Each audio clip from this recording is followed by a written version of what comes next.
Est-ce biblique de bénir, sanctifier le repas?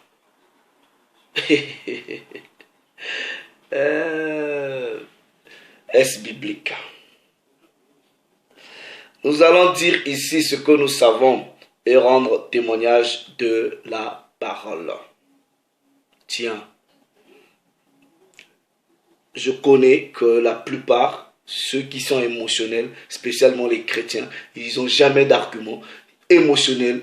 Ils vont venir m'insulter pour rien. Mais la parole dit ceci dans le livre des Proverbes. Celui qui repent sans avoir écouté, c'est un fou.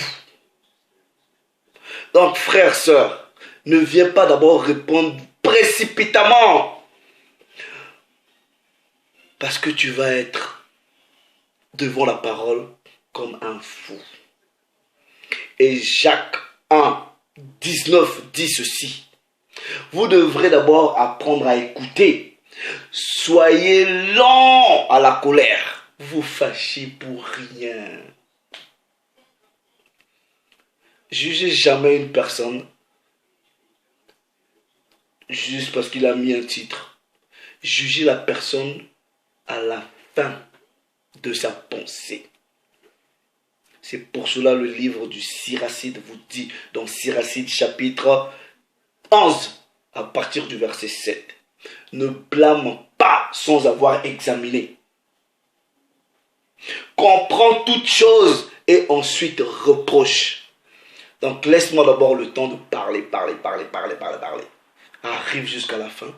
Ensuite, tu viens et tu exprimes ton mécontentement, puisque vous êtes toujours mécontent, par rapport à ma pensée générale, en faisant ce partage.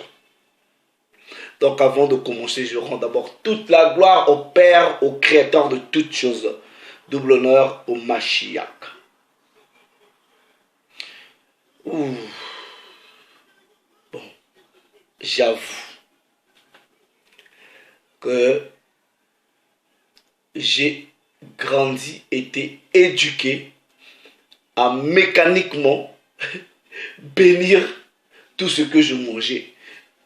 Prier, sanctifier. Est-ce que c'est une recommandation biblique ou pas?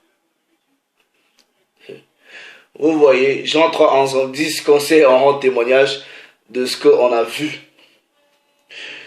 Vous partez chez les Congolais, généralement pendant les festivités, mariages. Vous voyez, il y a toujours un DJ, un maître de cérémonie. Il va prendre le micro. Ouais, maintenant c'est l'heure du repas. Pasteur Intel, ou je sais pas qui, pasteur Jean-Claude, pasteur je sais pas qui, Vincent. Nous vous demandons de venir bénir le repas. Le monsieur se lève et il arrange d'abord son costume. Il marche, il va, il prend le micro. Alléluia, amen. Mettons-nous debout. Fermons les yeux. Il va taper une prière de 15 minutes. Si ça commence pas par les chants, prière de 15 minutes. Après, il commence là. Seigneur, je bénis ce repas, je le sanctifie, que le sang de Jésus, ils aiment le sang de Jésus, hein, que le sang de Jésus sanctifie ce repas. Il faut du bruit. Mais en fait, le problème c'est quoi? Ils ont peur. Ils disent, ah, la maman là qui a préparé, peut-être que c'est une sorcière. Comme il y a la possibilité qu'elle mette la sorcellerie dans la nourriture. Donc nous devrons prier pour chasser les démons, la sorcellerie qu'on a mis. Bon, comme ils mangent le cochon, donc on a encore pris la sorcellerie, on l'a mis dans le cochon. Donc comme ils vont manger dans le cochon, ou ils vont manger le cochon, donc ils doivent sanctifier le cochon. Pour que les démons, que la maman qui a préparé là, qu'elle a mis là, partent. on va manger, Seigneur, bénis cette nourriture. Quand on va la manger, on aura des vitamines. Ça va nous faire du bien parce qu'ils aiment manger. Ils voient déjà l'odeur là, ça sent déjà bon. Il a faim, il fait la prière 15 minutes. À la fin, c'est Amen. Alors, vous dites table 1, table, je sais pas 2, table là-bas, allez, vous faites le rang là, avec vos assiettes, vous partez manger. Donc, le monsieur, il a dit, il a béni le repas ou il a sanctifié. Vous sanctifiez quoi? Regardez. Je sais que vous serez tenté d'aller dans 1 Timothée chapitre 4. On a déjà expliqué ces trucs-là, mais on va quand même revenir pour réexpliquer. Pour vous dire, tout ce que Dieu a créé est bon. Eh bien, attendez. La crevette que Dieu a créée, mais bien sûr que c'est bien. Mais c'est bon pour les raisons pour lesquelles le Père a créé, pour un travail que le Père lui a donné de faire. Nettoyer le sous-marin, si vous ne savez pas. Donc pour ça, c'est bon. Mais on va expliquer. Nous allons aller dans la loi pour prendre des préceptes.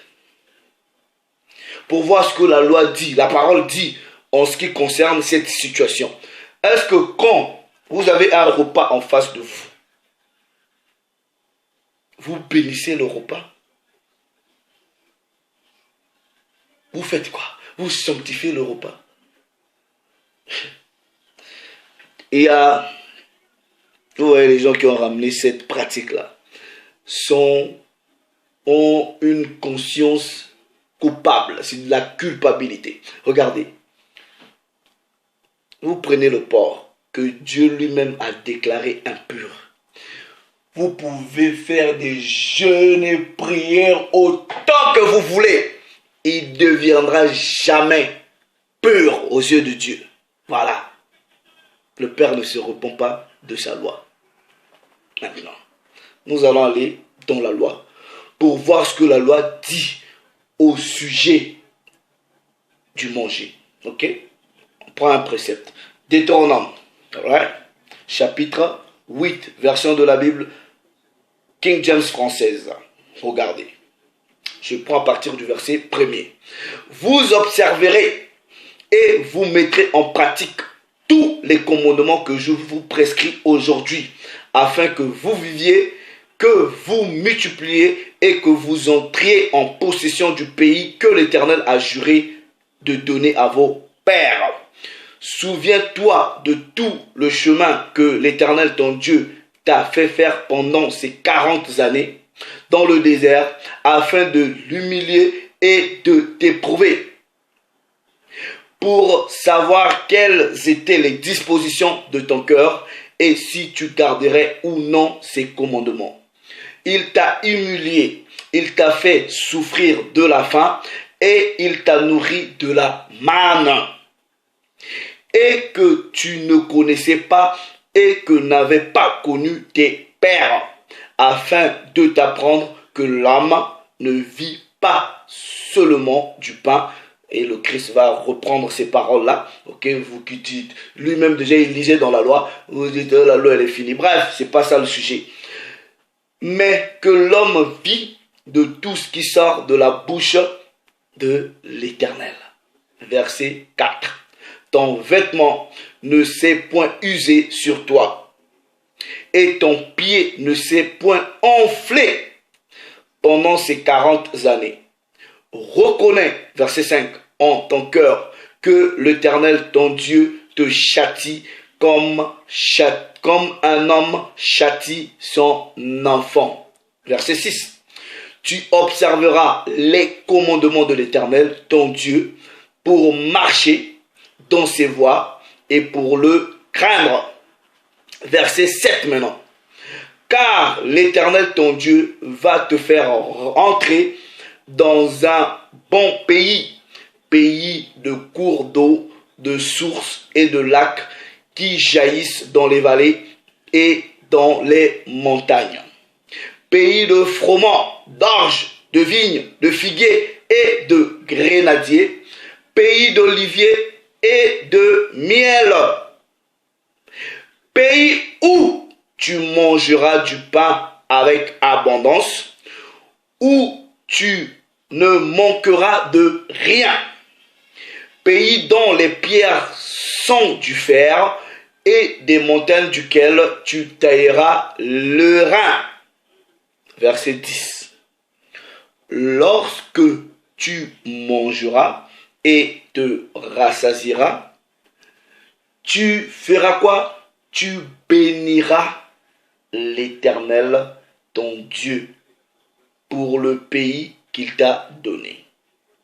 Tu béniras et non le repas. Non, tu béniras l'Éternel pour le pays qu'il t'a donné. Et le pays qu'il t'a donné là, c'est là-bas où tu mangeras en abondance. Donc ça veut dire quoi? En réalité, si le Père vous fait la faveur de pouvoir avoir un repas, c'est-à-dire, je suis devant un bon plat de mouton. Chez nous, on dit le tabac. Maman m'a pas, ça c'est une maman ici qui fait le tabac. Avec le tabac là au barbecue, oh, c'est trop bon. Je mange pas le manioc, ni la semoule. Je mange que les plantains. Donc, tabac là avec le plantain. Ce que je vais faire, c'est de dire, Père, en tout cas, merci. Mais, le truc, il est déjà pur. Je vais bénir la nourriture. Non, non, non. On bénit le Père pour vous, pour avoir accordé à vous, à votre famille, de quoi manger. C'est ce que la loi nous demande. Tu as mangé, tu bénis le Père. Tu bénis pas le repas. Ça, c'est ce que nous appelons en anglais guilty conscience. Parce que vous avez une conscience coupable. Vous mangez le cochon, vous dites, on va prier sur le cochon pour... Non. Je sais que vous détestez la loi. Quand ça ne vous arrange pas, vous détestez. Quand ça vous arrange, vous allez quand même dans la loi. Alright? Pas de problème. Nous allons dans ce que vous appelez par le Nouveau Testament. Ok? Nous prenons Matthieu chapitre 15. Matthieu chapitre 15. Verset 36. Il est écrit. Je lis à partir du verset 35. Et il commanda, en tout cas le Mashiach, et il commanda à la multitude de s'asseoir sur le sol. Et il prit les 7 pains et les poissons et remercia. Donc, béni, remercie. Remercia qui? Le Père. Parce que c'est le Père qui avait permis ce miracle.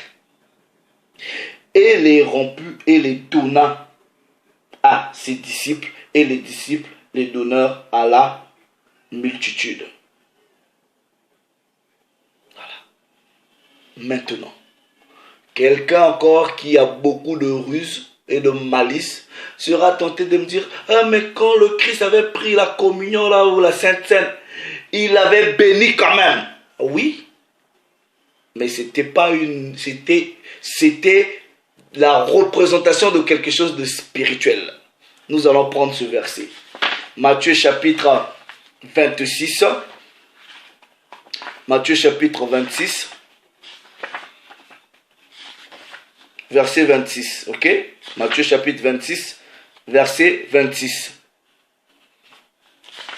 Version King James française. Il est écrit. Et comme ils mangeaient. Donc, ils avaient déjà mangé un repas. Ils étaient en train de manger. Voilà. Il y avait déjà de quoi. Ils mangeaient déjà.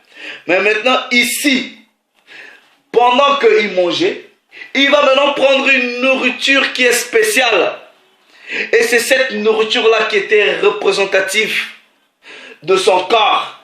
C'est pour cela il dit, le Mashiach prit le pain et le bénit. Parce que c'était spécial. Le cochon que tu manges là, c'est spécial. En quoi c'est spécial? C'est impur. Voilà. Il le bénit et le romput et le donna à ses disciples.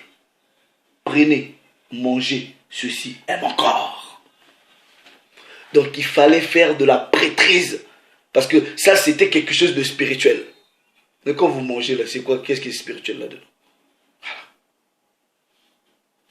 Le précepte dans Deutéronome 8 vous dit, vous bénissez le Père. Dans Matthieu 15, le Christ a béni le Père. Mais dans 26, c'était quelque chose de spirituel. Voilà. Maintenant, je vous connais, vous avez beaucoup de malice. Vous serez tenté d'aller prendre 1 Timothée chapitre 4. Ces gens-là, vous êtes marrants. Hein? Mais bref, on est déjà habitué à gérer vos émotions. Vous allez venir pleurer parce que vous aimez bouffer n'importe quoi. 1 Timothée chapitre 4. Ok, je l'avais déjà expliqué dans beaucoup de détails. Ok, voilà. Maintenant, regardez ceci. Regardez ceci.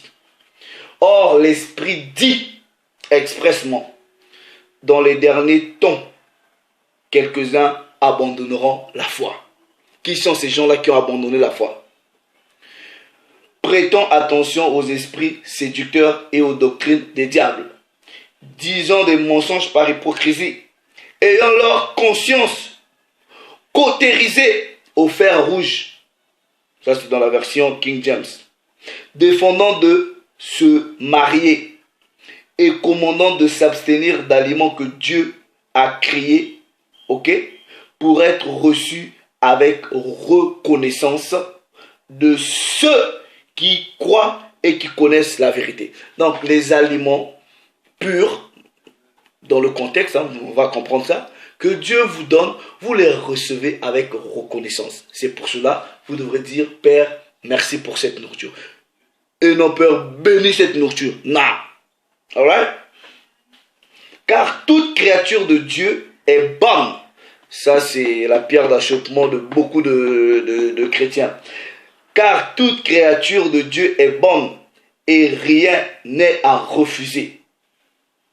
Si c'est reçu avec reconnaissance.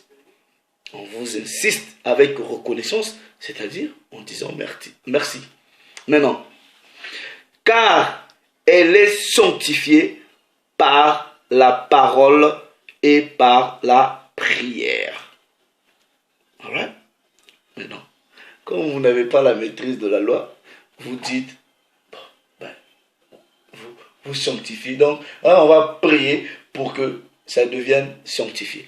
Maintenant, admettons, selon votre raisonnement, les aliments que le Père avait déclarés impurs, lui-même il a dit, personne ne lui a demandé, lui-même il dit, cela vous regarderez ça impur.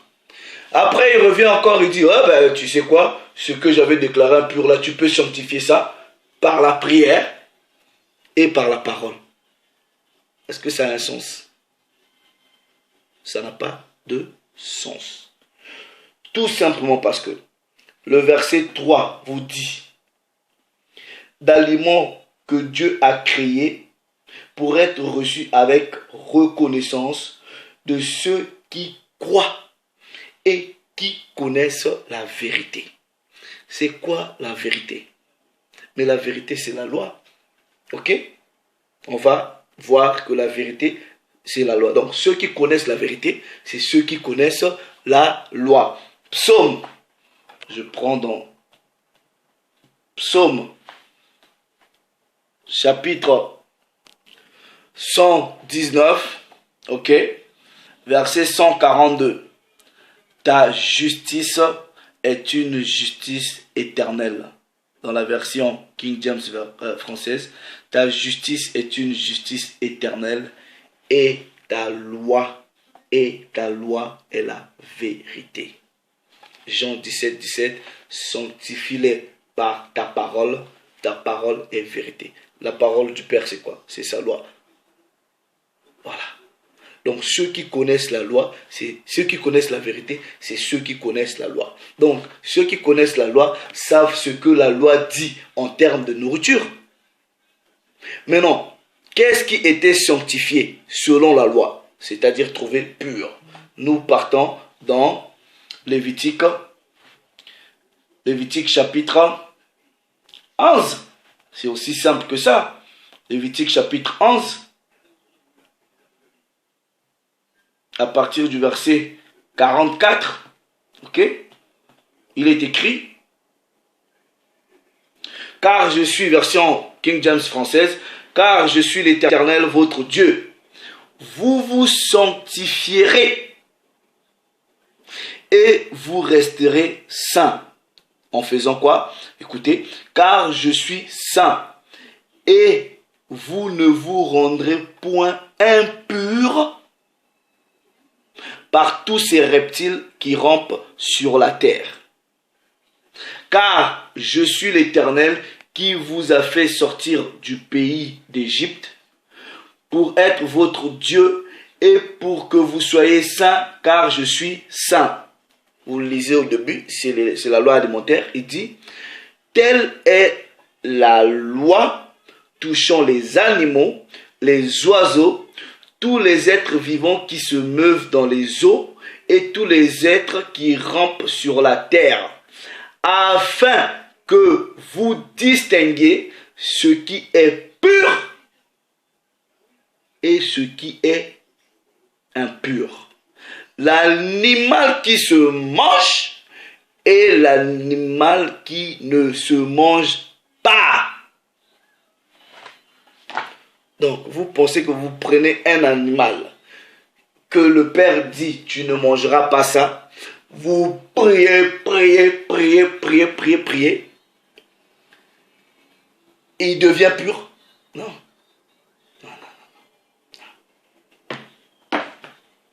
Donc, si vous avez la nourriture devant vous, bénissez le Père. Bénissez le Père. Oh non, vous priez, on ne sait jamais la personne qui a préparé. Regardez.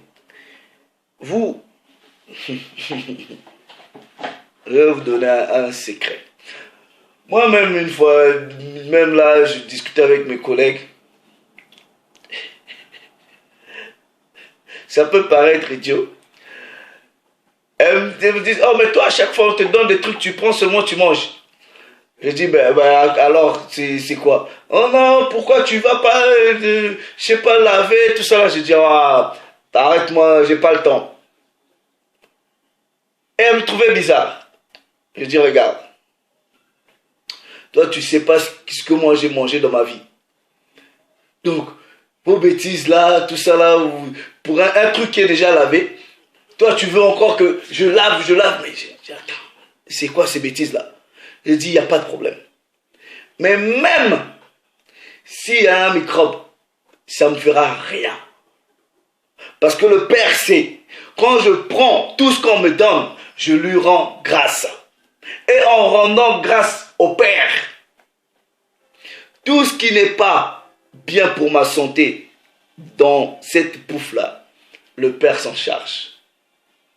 Voilà, le Père s'en charge. Est-ce que vous comprenez? Vous prenez, par exemple, il y a des gens qui peuvent être empoisonnés. Mon père, personnellement, a été déjà empoisonné 2-3 fois. Il n'est jamais mort.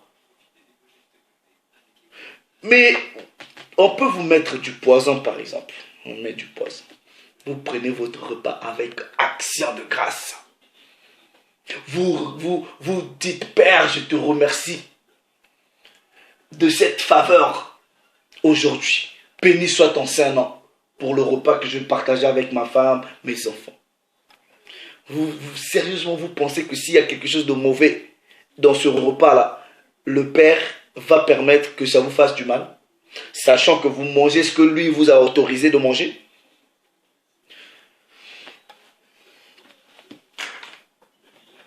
Dans les fêtes, chez nous les Congolais, ils aiment 15 minutes pour faire, soi-disant, une prière. Vous priez pour les démons qui sont peut-être sur la nourriture. Vous priez, non, ça ne va pas nous faire du mal. Non, parce que vous aimez beaucoup manger.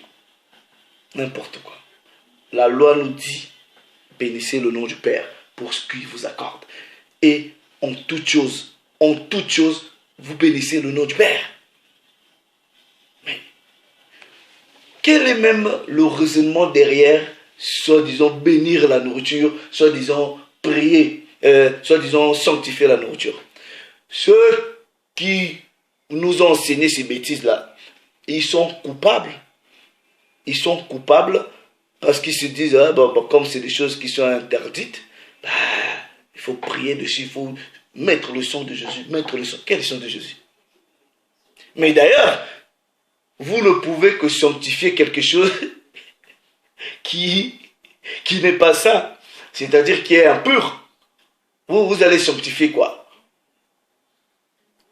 Vous allez ramener la sainteté sur quelque chose, c'est-à-dire ce qui est saint, c'est-à-dire ce que vous sanctifiez, ça veut dire qu'au départ, c'était pas bon. Au départ, c'était pas bon. Donc vous reconnaissez quand même que c'était pas bon. Bénissez le Père pour ce qu'il vous donne, le repas qu'il vous donne, tout ce qu'il vous donne, les faveurs qu'il vous accorde, vous bénissez. C'est tout. Mais c'est comme... Attendez. Bon, ok. Ok. Imaginez un peu, on va être bête dans la réflexion. Aujourd'hui, quelqu'un, vous achetez un vêtement. Est-ce que vous prenez le vêtement là? Je sanctifie ce vêtement, je Père, je bénis ce vêtement. Non, non. Vous êtes seulement reconnaissant que Père, merci, parce que voilà, j'ai quand même eu l'argent pour acheter un vêtement, voilà, je peux me couvrir. Vous remerciez le Père. C'est tout. C'est aussi simple que ça. Le Christ l'a fait. La loi disait, non, vous devrez montrer votre gratitude.